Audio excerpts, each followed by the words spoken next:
जय श्री कृष्ण। मीन राशि वालों के लिए बहुत अच्छा वक्त है। दो एस्पेक्ट इसमें बहुत इंपॉर्टेंट है। सबसे पहला, गुरु की पोजीशन अपने स्थान पे दृष्ट है, लग्न के स्वामी हो रहे हैं, तो इसको स्ट्रेंथ दे रहे हैं। दूसरा पक्ष, मंगल और केतु छठे भाव में चल रहे हैं। नक्षत्र इनके केतु और सूर्य के हैं, लेकिन मंगल थोड़े दिनों में शुक्र के नक्षत्र में आ रहे हैं, खास तौर पे 1 जुलाई के बाद से।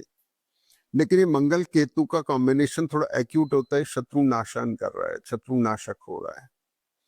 ठीक है, तो इंपॉर्टेंट चीज क्या हो गई भाई, आपको गुरु स्ट्रेंथ दे रहे हैं और आपको शत्रु नाशक भी ग्रह पड़े हुए हैं, तो फिर सफलता तो अपने आप मिलेगी। तो इसलिए मीन राशि वालों के लिए बहुत महत्वपूर्ण चीजें हैं। अब आ जाता है शनि का रोल। मंगल से दृष्ट होकर शनि स्ट्रेस में आ रहे हैं, थोड़ा सा एक्सपेंसेस को लेके स्ट्रेस में है, ट्रैवल को लेके उसमें है, स्ट्रेस में है, और शनि की दृष्टि शुक्र पर है, अपने एसेट को लेके स्ट्रेस में है। बहुत सारी चीजें स्ट्रेस में जा रही है। लेकिन ये शनि भी यहाँ पर दृष्ट है, गुरु भी यहाँ पर दृष्ट है। प्रोफेशनल पार्ट बहुत एक्सप्लोर हो रहा है, प्रोफेशनल सफलताएं मिल रही है, खास तौर पे कॉर्पोरेट सेक्टर के लोग या गवर्नमेंट सेक्टर के लोग, फायदा हो रहा है। केतु की भी दृष्टि यहाँ पर है, तो ये प्रोफेशनल पार्ट पे बहुत अच्छा बेनिफिट जनपति दे रही है। गुरु जो है, केतु धनेश जो है, ये यहाँ आ गए केतु और राहु के साथ में, स्ट्रेंथ बढ़ा रहे हैं, पैसा भी आ रहा है। यहाँ पे मंगल कर्क नवांश में अगर है तो भी बुरे नहीं है, यहाँ अच्छे हैं मंगल, तो आपको पैसा आ रहा है। भाग्य के कारक है मंगल, भाग्य में वृद्धि कर रहे हैं, यहाँ से देख करके भाग्य में भी वृद्धि हो रही है। तो ऐसे करके ये कॉम्बिनेशन मंगल केतु का मीन राशि वालों के लिए फायदेमंद है। किसी के लिए खराब है, किसी के लिए अच्छा है। तो ये जैसे कुंभ राशि वालों के लिए थोड़ा मैरिट रिलेशन को लेके था यहाँ, लेकिन ठीक है। दूसरे स्थान पे शुक्र है, शुक्र यहाँ पे अच्छे हैं, अष्टमेश होकर के। सबसे इंपॉर्टेंट पोजीशन मैंने आपको ये बताई थी। अब आ जाते हैं बुध के ऊपर। 4th हाउस का लॉर्ड होके बुध यहाँ पे पंचम में है, एसेट को लेके कंसर्न है। यहाँ आप देखेंगे तो गुरु चतुर्थ में बैठ के ये भी एसेट को लेके कंसर्न डेवलप कर रहे हैं। बुध भी यहाँ पर एसेट को लेके कंसर्न डेवलप कर रहे हैं, यानी आप कुछ खरीदने जा रहे हैं। सूर्य मंगल के साथ में आके बुध एग्रेसिव हो रहे हैं थोड़ा सा, तो आप इन चीजों को लेके। दूसरा, आपका कंसर्न दूसरा है मैरिटल और बिजनेस रिलेशनशिप को लेके और लाइफ पार्टनर को लेके।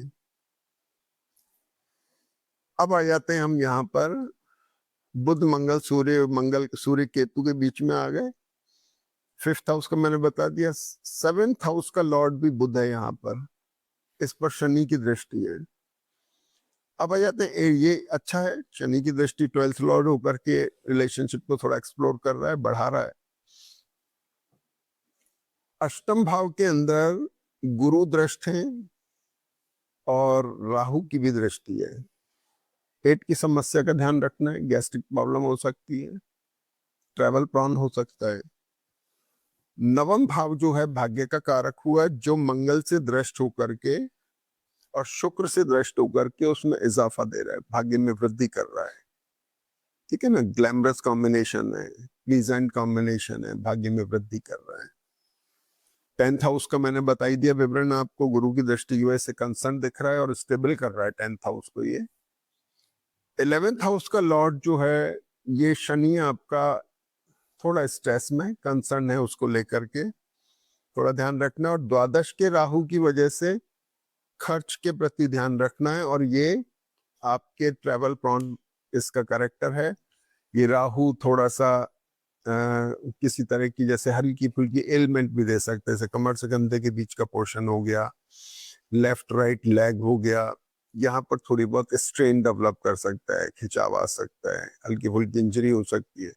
अब ये सारे कॉम्बिनेशन जो हैं, ये आपकी हॉरोस्कोप में कितने एक्यूट दूसरे कॉम्बिनेशन हैं, ग्रह दशाएं कैसी हैं, उस पर ये बहुत ज्यादा निर्भर करेगा। तो एक जनरल चीज हमने बताई, बाकी माइन्यूटली अगर हम देखेंगे तो आपके इंडिविजुअल हॉरोस्कोप से ही पता लगेगा। तो मीन राशि वालों के लिए बहुत बढ़िया टाइम है, और सिंह राशि का, कन्या राशि का चंद्रमा बहुत बढ़िया है, तुला राशि का भी अच्छा, और अंत में वृश्चिक राशि का जो आएगा 6 तारीख के बाद में, वो बहुत बढ़िया जाएगा। तो कुल मिला के आपकी जन्मपत्री अच्छे मोड में, आप इसका फायदा उठा सकते हैं और प्रयास करिए, बैलेंस रहते हुए काम करिए, निश्चित सफलता मिलेगी। जय श्री कृष्ण।